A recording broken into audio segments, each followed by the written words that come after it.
Summer Nets are back. They're back. We're fired up today. We're pissed off, frankly. We're angered and we're also happy. We are happy. We're enthused happy. and angry.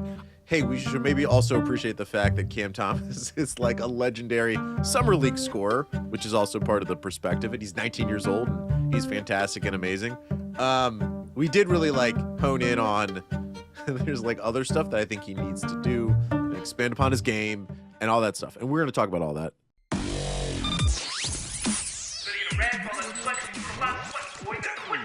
Welcome back to the Glue Guys. This is Mike here. Say hello, Brian. Hello. Check us out on Twitter at BK Glue Guys. Netsdaily.com. The Athletic. Get yourself behind that paywall at theathletic.com/Glue Guys. Brian. Michael. The Summer Nets are back. They're back. We're fired up today. We're pissed off, frankly. We're angered and we're also happy. We are happy. It's We're an angry enthused happy. and angry. I just want to get right into it. I don't want to bury the lead on this at all. Don't bury leads. People have been coming at us on Twitter and in the YouTube comments section. Shout out to the YouTube comment section. We're on YouTube now, so this is a thing. Smash the follow, smash the subscribe. Don't want to bury the lead. Yes. People did not understand what we did there with talking about Cam Thomas last show. They really it was an R whoosh. You're going in the Reddit subreddit for it went over your head. The point is, we started talking about we didn't acknowledge. It's sort of our fault too. We didn't acknowledge that we already thought Cam Thomas was a very good scorer. That was a precondition that we didn't do a good job of highlighting. Obviously, that seems to be the case, right? Similarly, every bit, but it appears to be at a glance he is a good scorer. And then what we did was we talked about, okay, what do you do with that information as a 19-year-old rookie on an elite championship contending team? We didn't highlight the precondition. We went right past that into, okay, so now what? And people thought that was us dragging Cam, and it's so not. And it's so I just to be honest, I'm disappointed, guys. I'm disappointed in you. You know, that's where I go with it. You know, I'm not. It's not that I'm angry. I'm disappointed. So, be better. Just be better. I'm going to go a little softer. All right. Okay. I'm going to apologize, but also stand my ground. Good. Okay. I apologize. I don't think we didn't frame our Cam Thomas discussion well enough. We didn't. Because our heads, Brian and I share the same brain. Most people don't know that. Bit. And it was in the jar for that episode. It wasn't even in one of our heads at that moment. And we just like skipped through like, hey, we should maybe also appreciate the fact that Cam Thomas is like a legendary Summer League scorer, which is also part of the perspective. And he's 19 years old and he's fantastic and amazing. We did really like hone in on there's like other stuff that I think he needs to do and expand upon his game and all that stuff. And we're going to talk about all that in today's episode. So that comes back to standing my ground. His ability to score, his ability to score in big moments too, which is like the most impressive thing about him, is that he's doing this in the fourth quarter at the end of games where like he had 14 points against the Spurs in the fourth quarter. He obviously won the game against, who was it? The Wizards, where he had the game winner in double overtime. Sudden death overtime. Love it. All basketball games should be sudden death. Yeah. That was one bucket and we're over. Yeah. How great would that be? Really good. But yeah, so here they teach you this if you're doing arguments, right? You should start with your thesis. So our thesis is Cam Thomas, very good scorer, likely to continue to be a very good scorer outside of Summer League, actually in the NBA. Our thing that we're grappling with is what else is going to happen. How is he going to fit on a team that has Kyrie Irving, James Harden, Kevin Durant? And we're going to talk about that, but let's first really dive into Cam Thomas's Summer League, because Brian, you've got some juicy stats. I mean, you don't have to unveil them now, but I want to tease people with numbers. People like to be teased with numbers. I really wish they were juicier, because I've gone down a bit of a K-hole, rabbit K-hole. I'm doing K, and looking at these real GM is that stats. Ketamine? It is Special K. They stopped calling it Special K as often. Branding, not serial stuff. Yeah. And I have been really trying to deduce how reliable like Summer League play generally is in terms of, because basically everyone is on either side of, like, anytime you tweet anything about the Summer League, there's two camps of like, lol, it's summer league, or like, don't sleep on Cam. It's Yeah. really Well, the most polarizing. one thing happened. Yeah. So ESPN tweeted out a graphic of like the top 4 picks, and it was like top 4 picks balling out in summer league. Yeah. Okay, or top 5 picks, and they were all doing like well. Everyone is double digits. Jalen Green's around 20 points per game. Like, yeah, everyone's doing well. And I did the Nets fan thing where on our own Twitter, I just retweeted and commented and said, yeah, but Cam Thomas is doing better than all of them. And half the comments were like, dude, it's summer league. And then the other half was like, Cam Thomas is God. Yeah. And I literally understand both. 50%. It was right down the line. That was exactly what it was, which is why I'm trying to develop some kind of sense for what is right. And you go ahead. Again, this is already feeling like we're heading down like a negative space. I'm going to be celebrating Cam Thomas on the spot. I actually think that this is not going to be negative when it comes out of it. So I've been trying to deduce, what can we take from summer league? I'll say this: scoring by a wide margin is the most translatable stat from summer league to NBA level. There's very few players who led in any other category that's had a meaningful NBA career, but 4 points. There's another like interesting thing about the point situation. So just from Real GM, historical averages in the summer league, points per game. Number 1 is a guy named Marcus Banks, who you probably... we all know Marcus Banks. Okay, we all know Marcus So Banks. Marcus Banks, who had 42 points per game on a, just a tidy 80% from the 3-point line over the course of summer league. Well, it was one game. He played one summer league game. Right. Because I looked this up. I was like, how did he only play one summer league game and then he scored 42 points and then stopped playing basketball? Right. It's because he hurt his shoulder. Right. But if you go, I tweeted this link out too. There's just a ridiculously stupid highlight package of that one game. The footage is grainy. It's grainy footage. And there's some kid just yelling over it. And it's in an empty arena because I don't even know if they had fans at this point in summer league. Right. So that one, we'll call that one an outlier potentially. We may just want to asterisk that one. Next up is Donovan Mitchell, Damian Lillard, some names you may have heard of. Then Cam Thomas, a guy you might know. And then Tyrese Maxey, who was picked this year with the Sixers. And who knows, whatever. Like what he's going to be. But he's a valued, like it was rumored that the Sixers in the James Harden for Ben Simmons trade, that Houston asked for Maxey, and the Sixers were like, we are not giving up James Maxey or Tyrese Maxey. And then some other names right after that: Lou Williams, Kawhi Leonard, Seth Curry, and then it kind of falls off from there. But like in terms of the it really falls off. yeah, in terms of like selecting for actual scorers at the top of this thing, there's a pretty strong trend here. I'm just gonna I don't want to go crazy with this, but like of anything that you can point to suggest that there's some evidence that there's translatable thing, it is points per game in the summer league at the very top end of that spreadsheet. So I'm on the side of like, there is a decent amount of evidence to suggest that this is going to be a translatable skill. Also, again, like we talked about last week, the eye test. It's a very strong eye test. I went back and watched some like other outliers, Glenn Robinson Jr., people like that who had big summer leagues who then like sort of went away. I went back and watched those clips and like they look kind of gross. Like those are big games that were, from players who were kind of unskilled, who were doing most of their work at the 3-point line.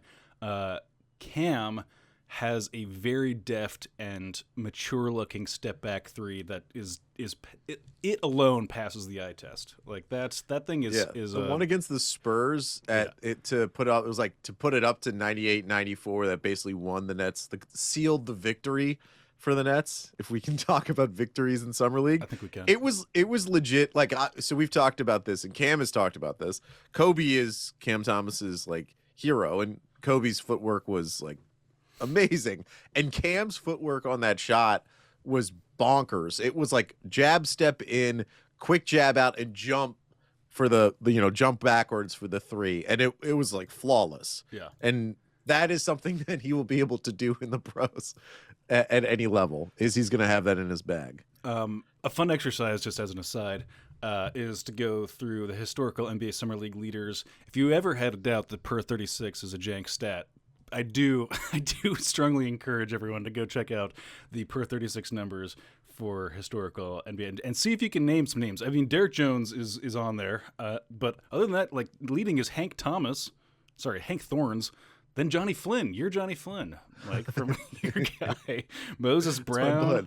Marcus Banks still holding Pavel Milos. Anyways, it's janky stat. Never use per 36 people. Don't do it. Don't fall for in the anything. And let's dive you. So I would, again, anyone can go. You can go on Real GM to look up these numbers. When you look at just compare not only even points per game with Cam Thomas, but look up the efficiency stuff. So field goal percentage, 3-point percentage, the amount of times these guys are getting to the free throw line. Yes. Like he's in line with all of them. The thing that he doesn't do, that some of these guys are doing at a little bit higher degree, but not even, is assists per game. And that's just like, I mean, Brian and I we've talked about this. Even though Cam Thomas can pass, it's just not he's not like that motivated to do so. Yeah. Which is going to go back to what role he has on this team. But yeah, so the list, as you said, Marcus Banks, number 1, Donovan Mitchell, Damian Lillard, Cam Thomas, Tyrese Maxey, Lou Williams, Kawhi Leonard, Seth Curry. Then the cliff falls off. And this is where it's like, okay, so how much stock do we really put in this? Because it's Jordan McRae, who had multiple cups of coffee in multiple cities and has never had an espresso in any of those cities. Nickeil Alexander-Walker, Josh Selby, big Josh Selby fan. Von Wafer, big Von Wafer fan. Chris Dunn, who has never been able to score in the NBA, but scored pretty nicely in 2 games in the Summer League. Desmond Bane, who's currently doing on his scoring streak right now. Kevin McClain, who I thought was the guy from Die Hard, and Jared Bayless. Jared Bayless was a net, right? He was part of the like guys that the Nets were desperately trying to rehab into something at some point in the early Sean Mark Center. Yeah, I think Jared Bayless. Yeah, let's see. Yeah, but that's right. But so it's like if the next Cam Thomas game, let's say he only scores 17 points, his average probably drops into the McRae Selby Wafer tier. Then we're not going to be throwing around the stat too much. But right now, he's in the Kawhi Leonard, Damian Lillard tier, and Donovan Mitchell tier, and we can feel pretty good about that.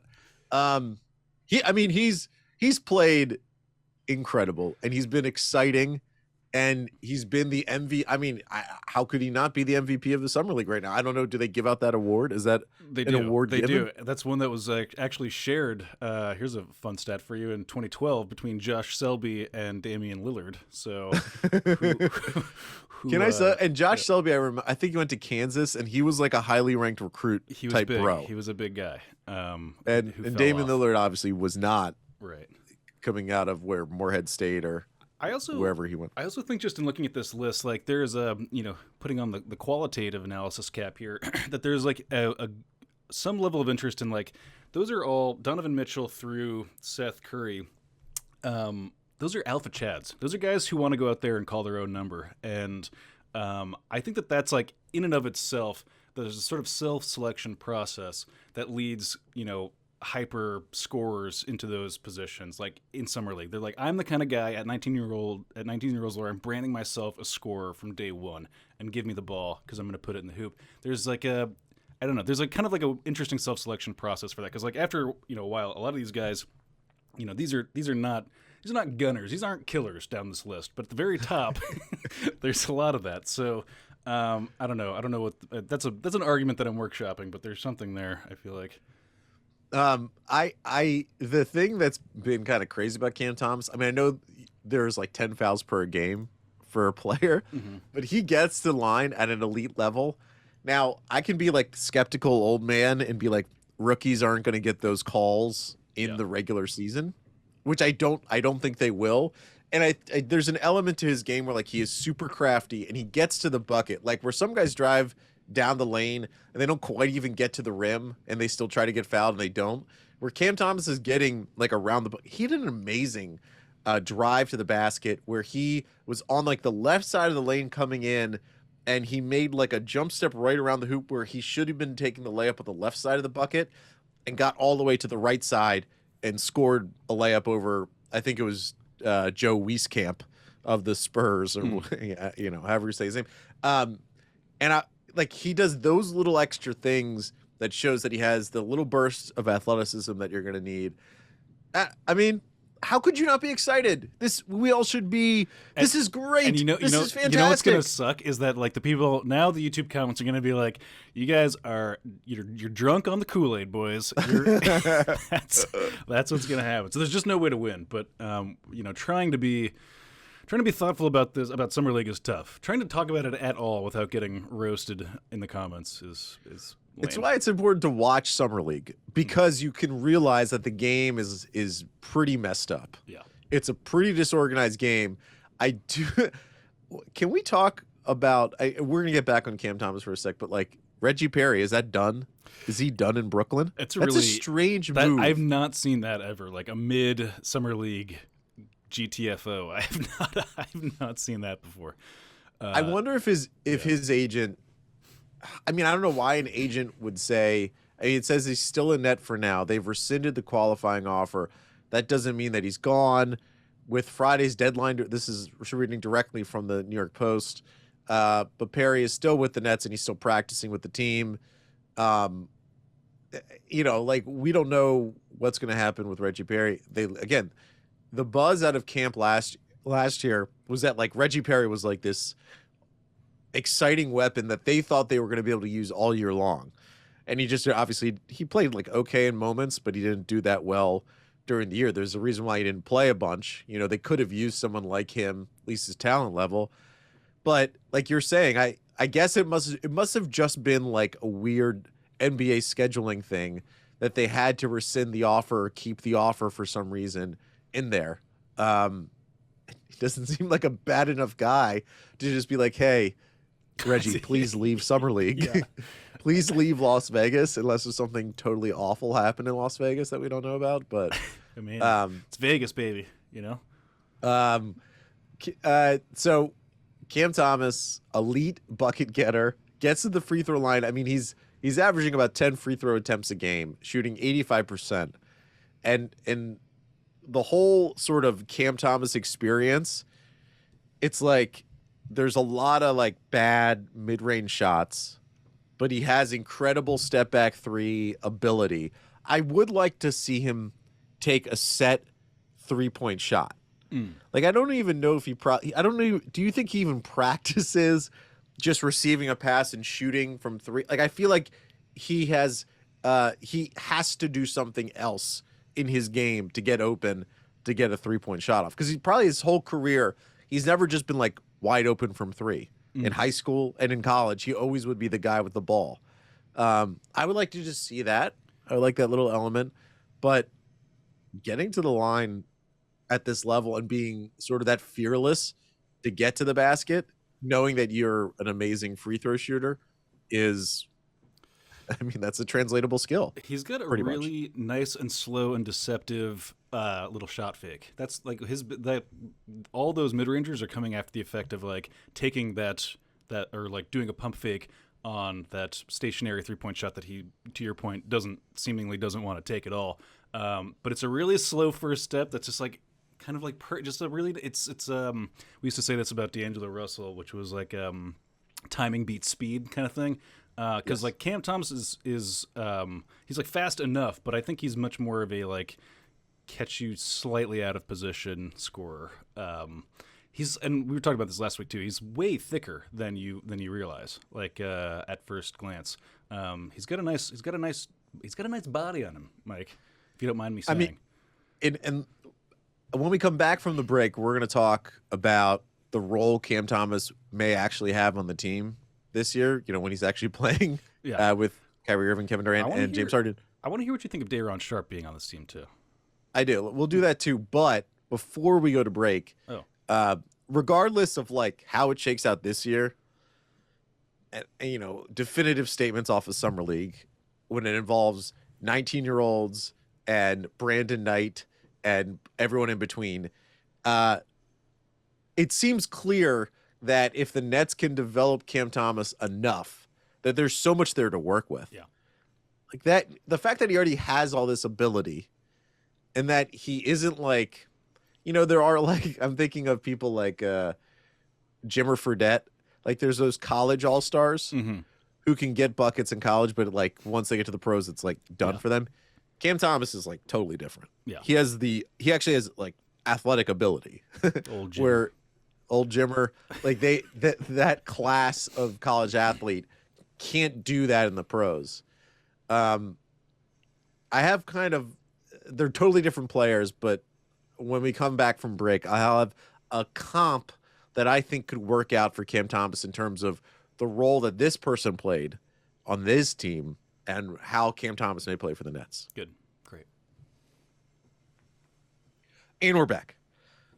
Cam Thomas's role. So I think this is the biggest question. So we could talk about how great Cam Thomas is all we want, right? He's the Summer League MVP. He's an historical scorer from a Summer League perspective, disregarding Marcus Banks' 42-point performance. The disrespect. My gosh. Yeah. No, but what matters is the Nets are trying to win an NBA championship, right? That's the goal. So what can Cam Thomas do for this team now? Whatever he's going to be in 5 years, we got to know what he can do for this team now. So I've broken the possible role he could be in into 4 tiers, and we're going to try to slot him in. And maybe it's a spectrum and not an exact designation. But here's the 4 tiers that I have. And Brian, if you have any other sort of wiggle room, okay. There's no rigidity here. G League All-Star. So that's basically like he just lives with the Long Island Nets. He really soaks in Nassau and Suffolk County. He scores 25 points a game in the G League, but rarely ever plays. And we all get excited about his G League stats, but he just doesn't play for the team. You had to start there. Now people are going to think we're dogging you. That's the bottom tier. I'm going through the tiers. I get it. That's the bottom. He is the 2021-2022 version of Chris Chiozza, which is a guy who is in Long Island, but then plays for Brooklyn sometimes. There's going to be the occasional, like, hey, in 2 games, he gets 8 minutes in both of those games, but then we don't really see him for a month. Mm-hmm. The Chris Chiozza. The next tier up, and this is a pretty big gap between the 2 tiers, is the second unit 2 guard. So it's like Landry Shamet, where, yeah, maybe he'll play a little bit with the starters at times, but really he's running with the second unit, playing alongside James Harden or Kyrie, who's ever running the team at that point. Gets maybe 7 shots a game as a bench unit, which would be a lot, but he's also, his minutes sometimes dip, but he's running along with them. And then the final tier, this is really the ceiling, I think, for him, is that like he becomes like the Kyrie Harden load management fill-in. Wow. So he becomes the guy who, not necessarily like he's going to start if Kyrie or Harden are out, but they're going to rely on him for that kind of production. So he's either like the guy leading the bench at that point, or he is actually starting or playing next to Harden and KD if Kyrie's out, or if Harden's out, Kyrie and KD, he's playing with them, not necessarily starting minutes, but getting a significant run. So of all those tiers, I know I threw a lot at you, Brian, but no, I got him. I wrote it down. What feels the truest? Can I add a wedge tier? Wedge tier, sure. So in between 2021 Chris Chiozza and the second unit 2 guard Landry Shamet, can I insert a wedge of 2021 Tyler Johnson? Because that's where that's a good wedge. A little bit good of salami, good piece of salami in that sandwich. Little gabagool in your hero. So because that's where I think actually he's going to live a little bit, which is to say that Tyler Johnson, like, just to kind of explain his archetype, is like 2 kind of combo guard that's like mostly just responsible for bringing the ball up, but is not going to lead an offense after that, which seems to be kind of Cam's zone. So like in terms of like that kind of comparison, that's sort of what I mean. Not in that like Tyler Johnson is a comparable player to Cam. Yes. But and also in the like likelihood of the DNP / insertion into the because I think he'll be around. I think he'll be on the bench. I don't see any world after this in which we're going to send him back down to the G League, at least not to start the season. It's possible, but I would be. I think that the Nets are too sensitive to the optics of that, and I also think that they might know that Cam would go like actually crazy down, he just seems like a person who you want to do that positive reinforcement with rather than like go earn go earn it in the Nassau Coliseum. So maybe I'm wrong on that, but like from a management perspective, I just don't see that as a good fit. And then also, but he does have to sort of earn his stripes a little bit. So starting him off in that role, I do see it's possible that he could, like, by the end of the season be, playing the Mike James minutes of, like, load bearing, spelly combo guard guy. I think that that's totally possible based on what I've seen in Summer League. Again, that's like a very rosy picture. But to start, I do see him kind of getting his spots DMP, but also playing, like, I don't think it'll be crazy to see him come in a second quarter. I don't think it'll be crazy within like the second month of the season. Yeah, I think a lot of it depends on what Kyrie, KD, and James Harden think of Cam Thomas. True. Like, yeah, I know Steve Nash is the coach, but like, they really have, those three guys have a lot of say on who's on the floor, right? And like, there were moments you felt like they were basically saying, "Hey, we want Jeff Green and not DeAndre Jordan on the floor." Like, they and who they have faith in these moments is going to matter a lot. Now, the regular season, what's amazing about having Cam Thomas is, like, he is the perfect, like, replacement level guard to slot in if there's load management, if there's absences from any of the players, because Kyrie tends to disappear during parts of the season. Sure. And Cam Thomas is a great, like, clone of any high volume scorer you want to slot in there. The thing I struggle with is, like, okay, he is obviously super talented. He has more ability to score in a basketball game than Javon Carter or Bruce Brown. Like, as much as we love Bruce Brown, Cam Thomas already has more in his bag than Bruce does. If we were comparing bags, Bruce Brown, that's not even close. Yeah. Bruce Brown has, he's got a peanut butter jelly sandwich and maybe like a juice box, right? And they're great, reliable, perfect. Cam Thomas has a Snickers bar in there. He's got, he's got some peanuts with like a little sealable, not wasteful packaging. Dude, he might have a box of Dunkaroos in that sucker. He's got a box of Dunkaroos. Yeah. And what's for lunch? Lunchables. Right. Lunchables, Right. absolutely. The cold pizza Lunchable, that it was just crust. Stop. My mouth is watering. Stop that. The packet of cold marinara sauce. Cold How do you say it? Cold marinara with a little the cold cold nuts on cheese. there. Come on. Did you ever dive into Lunchables pizzas? They were, of course. Were you supposed to heat them up? I was unfortunately never the kid that had them, but I was hungrily looking over. Well, I also just had. Don't make that face with me. I feel sorry. I didn't want to bring up a harsh childhood memory. Jeez, Bri. I made up for it in high school, that's where I did all my Lunchables damage. Yeah, I've been chasing that dragon ever since, really. But yeah, no, I was a salami sandwich. I was a salami guy. Just four pieces of salami on that white bread.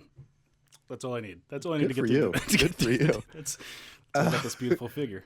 So Cam Thomas has more in his lunch bag than Bruce Brown does, but it's still just hard for me to think about, like, okay, the best version of the Nets, if everything's firing at all cylinders, you have the big three out there. Joe Harris is starting, and like Blake Griffin's probably the starting center for the team next year.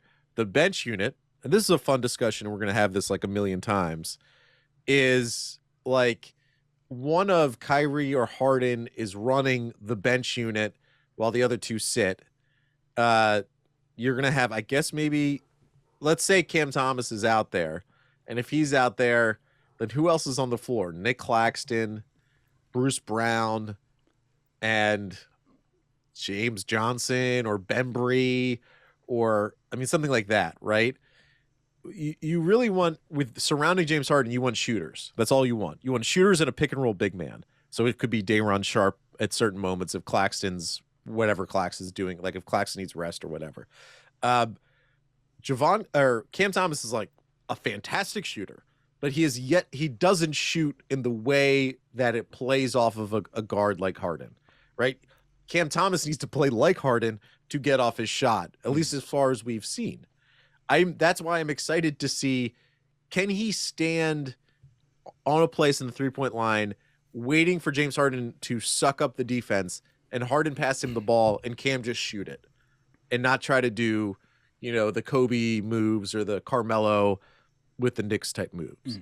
So that's why I'm like grappling, like, where is he going to be? I think the best version of him is sort of what you described, which is like he maybe doesn't have a consistent role, but they're like trying to grow his game along, see if he can fit. Because let's be honest, the Nets can't mess around too much. No. Like this can't be like we can't just be an incubator for growth. Like this team needs to win a championship. That's right. And you can't just mess around all regular season and be the 4th seed. So this leads me, I mean, and this will segue neatly into the next part of this conversation, but one of the things that makes me feel safer about Cam Thomas than other projects is the free throw stuff. I think like drawing the free throws and making them at a high clip it's one of the best ways for young players to be efficient scorers. But speaking of like project stuff, like this is why I'm still very concerned about the Nick Claxton, Day'Ron Sharp front line that we've composed here. Like that is our entire our size, everything to do with size on this team, but for DeAndre Jordan, who I guess still don't have an opinion on what's going to happen there, is a project still. Nick Claxton less so, obviously. But would you still consider Nick Claxton a project? I mean, that's maybe the way to frame this. Yes. Yeah, he's still a project. Because he's a nice I'm trying to think of like a school project that like has a nice floor but has like a great ceiling, like that volcano project. The volcano, you're just gonna go to the... Yeah, because like if you build a volcano, which is Nick Claxton, like you're gonna get a B, Mike, just by building that volcano. If you build a volcano in 2021, you are a meme. You might not live it down. I think if you come into school with a volcano in 20, that's like a Saved by the Bell class project. Do you think there's been an evolution of school projects? I think there has. What are they doing today? These kids are TikToking. They're TikToking. Are they making TikToks for science they're class? like making magnets and stuff. How do they work? They're making magnets. How do they work? You can't make magnets. They're making magnets. How do people make? If I go on YouTube, I'm gonna go find. We should. This is. You buy a like. I can't even conceive. I'm not a scientist. We're full blown ICP right now. How do you make something magnetic? You buy a magnet. Magnetize it. You can magnetize stuff. Mike, how do magnets work? This is blowing my mind. I thought magnets like came out of like a magnet mine. Like you just dig them up. Yeah, there's just like a horseshoe shaped, and you dig them up. Yeah, there's just like a big rock somewhere. Do you know the Insane Clown in Posse Russia meme that I'm even referring to here? Do you even know this thing? You know that old from like 2009 or whatever? No. Like magnets, how do they work? They had a good from a music video. By the Insane Clown Posse? By ACP, yeah. Yeah, well, you're going to get laughed out of the school for caring about Insane Clown Posse. You're the only person on the internet that doesn't know about this meme. I'm just going to tell you right now. Do you think, this is on do you you, think Mike. Kids in school today care about the Insane Clown Posse? Do you think they have any relation? I think they care more about volcanoes. You were contorting this into some... Did you watch The Tomorrow War on Amazon Prime? No. Volcanoes matter in that movie, and kids were talking about it in that movie. So that's my reality. Nice. Okay. So Nick Claxton's a volcano, a school project volcano. He's still in my world. That's a low grade. So, anyways, low grade plutonium. That's what you're messing with. Yeah. Sorry. Where's Nick Claxton? He was showing this already, and like this is what they're going to develop is make him pick and roll big man with Harden, right?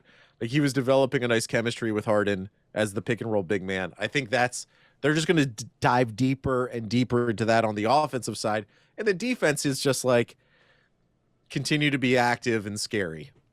Just continue to be active and like be the blood sucking bat that you are defensively, because bats are active and scary in my mind.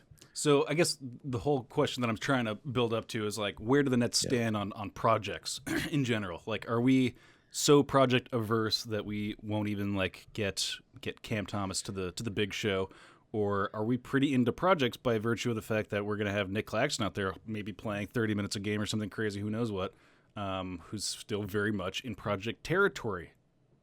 I don't know. I think the Nets are into more than any contender are into projects, more than the Bucks, more than the Lakers. It's like Steve Nash's DNA is to fuck around with shit and to try different stuff. Damn. Like he Damn, did that Steve. all last year. Yeah. He did that all last year as a coach. Like we would remark many times about how drastically the lineup would change from week to week, not because of injury necessarily, but because of like Nash spotted something. Like he didn't have anything in Bruce Brown, and then he did have something, and then he drove deeper and deeper into that. Jeff Green as a 5 drove deeper and deeper, and like he would constantly sort of pick guys out and play them. Like didn't like Tyler Johnson was the first guy off the bench in one of the playoff games, either against the Bucks, Yeah, I think that's right. or the who did the Nets cut. even play in the first round? Little Boston action. I Boston, know we I steamrolled totally them, forgot flattened that them so hard we Boston can't even series. recognize them. Don't even remember them. Yeah. Like, you know, obviously Mike James getting minutes and run, and then just being like, "Hey, Kevin, can you play the whole game? Yeah. Could you do that for us?" So like, I think they're still gonna. It's like selective projects. Like, what do they want to mess with? I think they do want to grow Claxton, but they're going to be cautious with his health. Like, they're going to do that whole thing all year where they're just like, he's going to play 25 minutes one night and then maybe play 12 another night because they don't. He seems like someone who is his body. He's young and he's like still growing into his body almost. Can I just do a quick shout out to a guy that you work with, Seth Partnow, who does that tier system thing every year? That thing's amazing. Yeah. That is one of the best, most well written documents that comes out every year. Big, strong, and it's not even, just trying to be as objective as possible. As an outsider looking in, it's some quality work there. Yeah, if you aren't subscribed to The Athletic, get in behind that paywall, theathletic.com/glueguys. You'll get a special deal when you get there. Seth used to be the head of analytics for the Bucks. We've had Seth on the show. I know Seth. I text him stuff. I ask him questions all the time because he's a very nice guy. His tiers, he tiered. He didn't rank them. People but he tiered the top 125 players, and the Nets. KD was in the top tier. The very upper echelon with LeBron, 1A, and Giannis. Yes, yep. And then Harden was 1B, which is just a slight smidgen below. And it's really good because not only does he do that, he gives you context and why they're there and the statistics behind it. And there's a lot of stuff like he had a great thing on Durant about who he guarded in that Bucks series. Like, we typically think of the best player on offense doesn't guard the best players on the other team. And Durant was guarding like PJ Tucker, but also he was guarding like Chris Middleton a lot of the game. And then he would guard whoever was center, like Brooke Lopez at times. Like he was playing center in that series more than like we traditionally think. It's a great read. Thank you for bringing it up. It really puts everything into context. It's really good. Speaking of bigs, and you wanted to talk about this, Day'Ron Sharpe. So give me your feelings now. We've had more gestation time with Mr. Sharpe.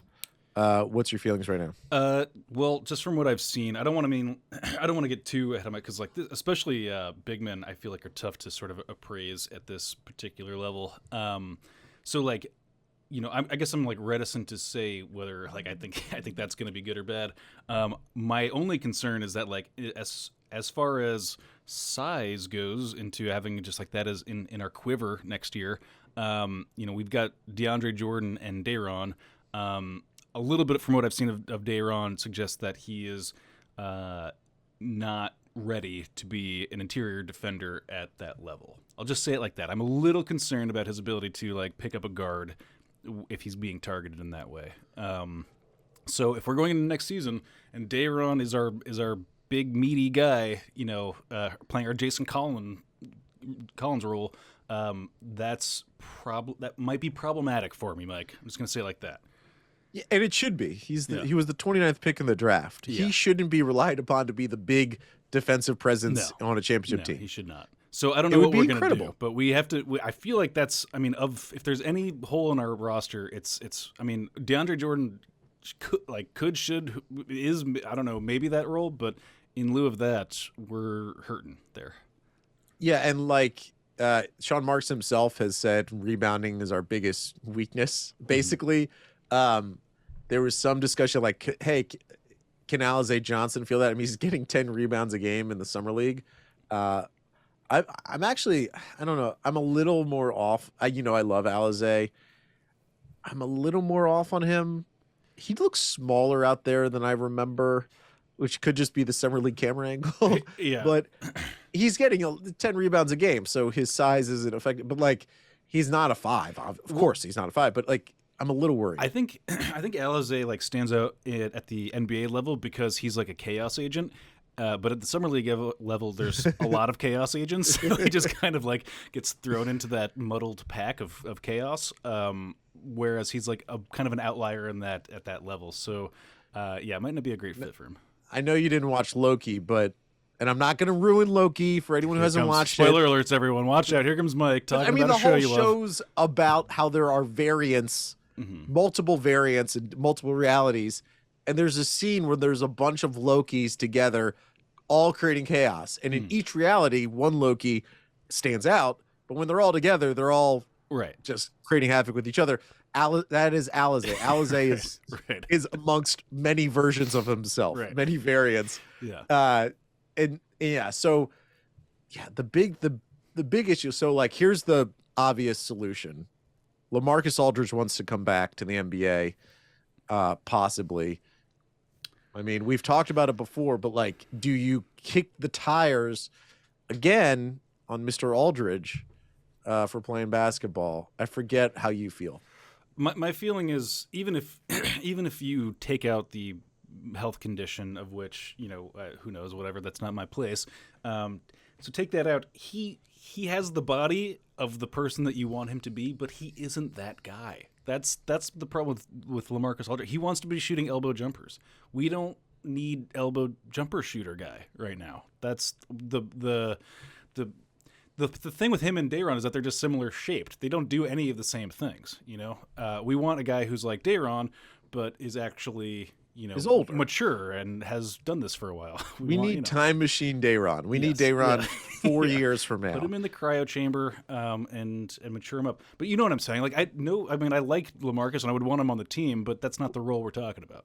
What's the thing in Dragon Ball Z where they go away and that's like what I was trying to the hyperbolic chamber or something? Is that but they it's like middle of nowhere land where like time it's like a year and a day, and then they all get Super Saiyan and they come back and he's level 3000 or whatever, that place. Like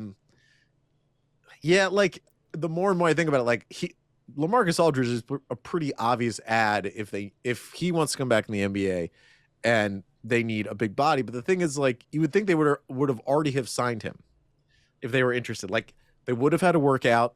They would have seen the medical again.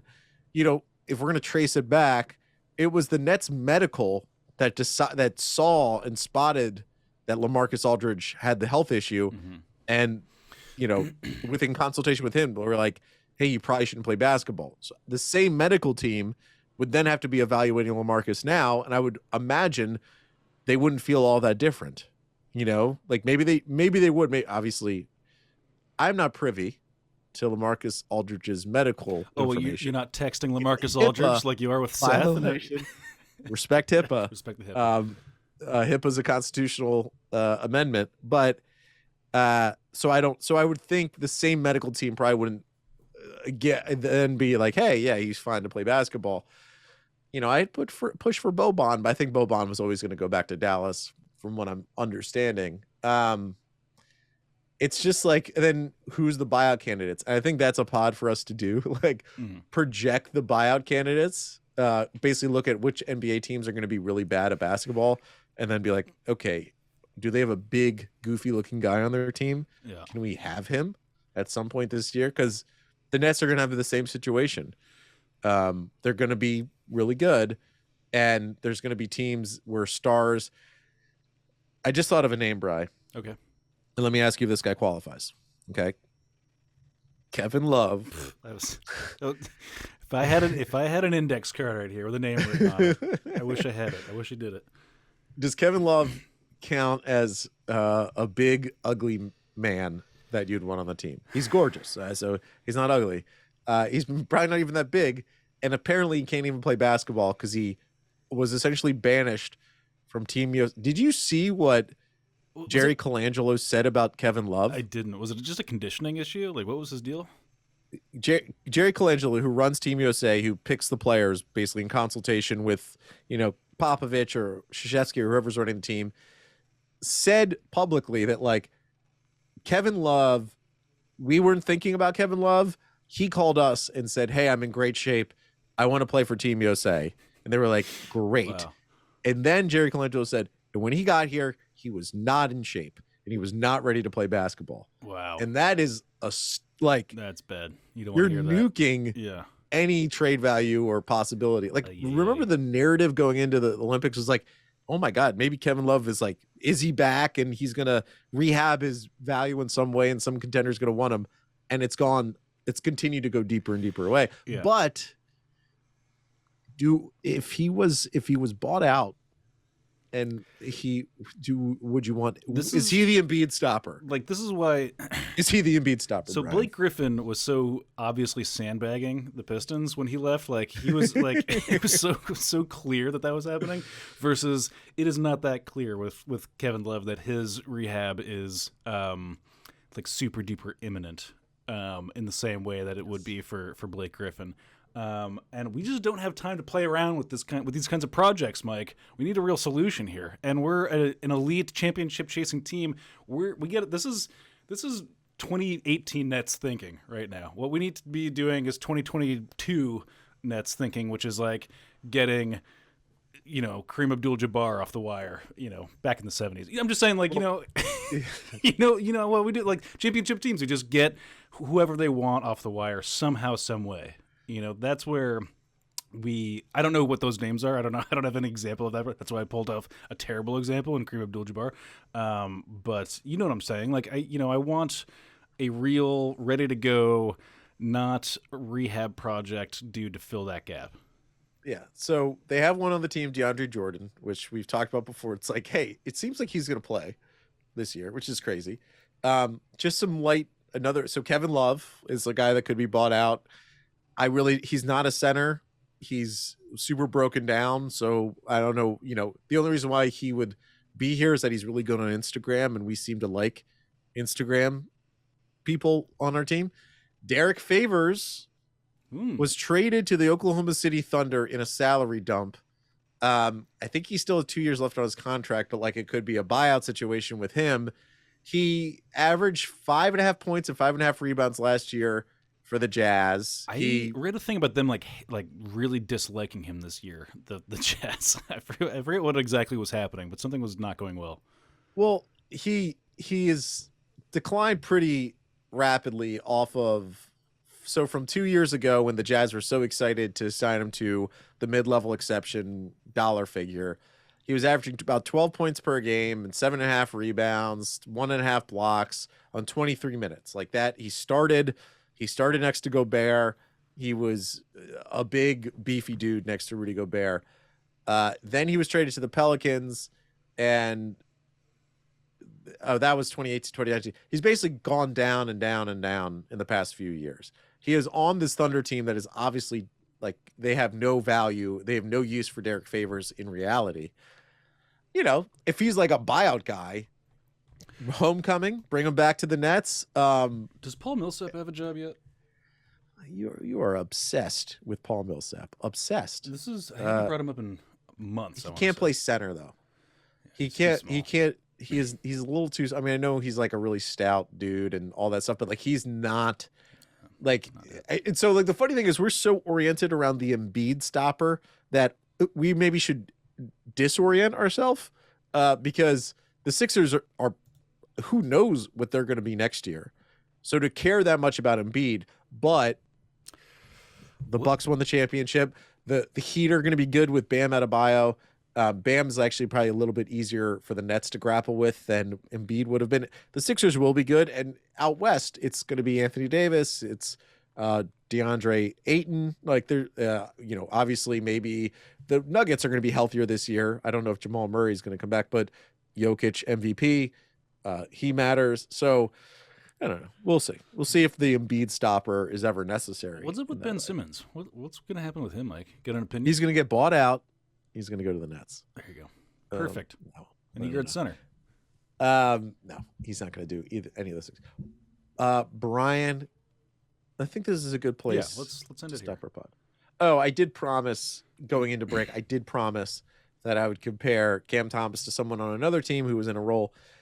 Totally different players, but I could see Cam Thomas having, honestly, a Peyton Pritchard-like impact. Not as much as Pritchard, because like the Celtics really needed Peyton Pritchard in some parts, but like he was like a 18-minute a game guy at various points this year and would kind of be relied on to run the show in certain moments. And I think Cam Thomas will do that. Weird aside, but what's interesting, just to see how much glee everyone took in the Dennis Schroeder journey, that whole thing. People were really stoked on a dude who like lost a bunch of money. It was interesting to watch the reaction generally to that. They're like, yeah. What do you think the root of that was? Golly, I mean, there's a lot there, Mike. I don't know if we want to open that can of worms, but no.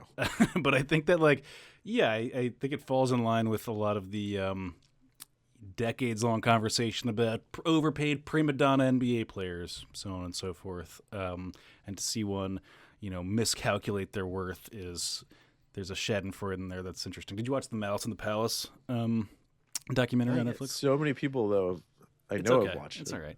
The one thing that was a good piece of evidence that I didn't realize is the guy who actually threw the cup was like a complete psychopath. That guy was like a true menace to society.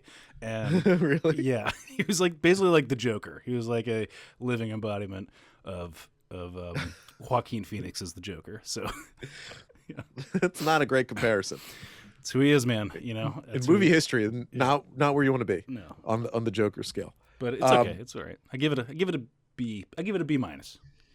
My whole thing, I'm sure it's really good. I watched that live. Like I remember it, and like it was bad. Like I remember the things happening, so I don't feel like I need. Oh, you don't? I don't need. You feel that. like you know. You feel like you already Yeah, know. I got it. Yeah. To me, it was like the fans were assholes. Yeah. And then so then the players went in the stands bad. But I also, this is a personal thing, I don't feel like players should have to be held to a higher standard than any other human. So if humans are assholes to you, like the players should be like, I don't think players like, it's not good that a player went to the stands and that it became what it became. But I also don't think like, why should these guys, just because they're athletes, like face all the hate speech and get shit thrown on them, like, and then they just have to kind of like take it, like, it's a fair point. It's fuck a fair that. Point. Like, I mean, the documentary pretty much takes your side on that too, which is I would imagine. Like, I think Jermaine O'Neal was the executive producer of it. So yeah, he went to court and I think did pretty well with that, with a very similar argument. So good. Yeah, I'm here to represent good. There any you go. players in court cases involving. You got your bar. You passed the bar. Pass the bar. Nice. Passed right under it. Sorry. Good, Mike. Take us out of here, buddy. Thank you all so much for listening. You can get behind the Athletic paywall at theathletic.com/glueguys. There's a special offer waiting for you. It is fantasy football season, and that's why you should get in. There's so much good fantasy content on The Athletic. If you want to be smarter and make money in your draft, you should become The Athletic subscriber. We are on Discord. Brian, where can people find the Discord? So not only in the Twitter bio, but also there's going to be a description under this YouTube video, because we're on YouTube as well, and there's also a Discord invite in there. You just click that thing, and it'll pop it right in there. So that's how you get in. Such a fun place to discuss the Nets with other like-minded Nets fans. YouTube, we're always on YouTube. As Brian said, this is a YouTube show as well. And find us at your local Target. We're just walking around. I'll be there. Buying stuff in the home goods area. Just playing the Wii. Just playing on the Wii. The Wii the Wii tutorial for Wii Fitness. Yeah. Bye everybody.